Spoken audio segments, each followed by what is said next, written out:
Hello everyone, welcome back to the channel, and today we'll be discussing that how you can enable or disable microphone on your iPhone.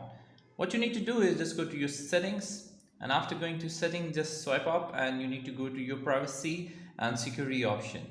Just go over here, and here you need to find the microphone app just like this. Just tap on it, and after going to the microphone app you see that these are the apps which are using my microphone and it is enabled. I can enable or disable the microphone access on my iPhone from here.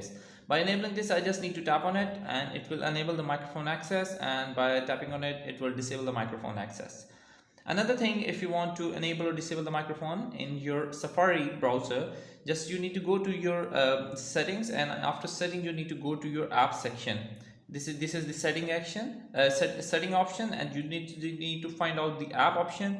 Just tap on it, and after going to the app option you need to swipe up and you need to find out the Safari browser app, which will be in the S section.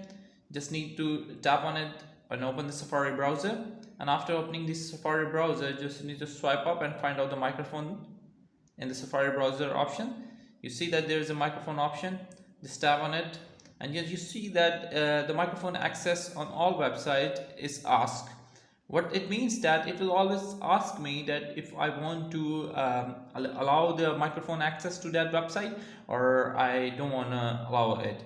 And another option we have is a deny. If I deny it, it will automatically disable the microphone to all websites on Safari, and if I allow it, it enables my access to all websites. So I suggest to make it on ask. If you want to use the microphone, it will always ask you before using it. So that's how you can actually enable or disable the microphone on your iPhone. I hope this video is helpful, and please don't forget to like, share and subscribe. Until next video, bye bye.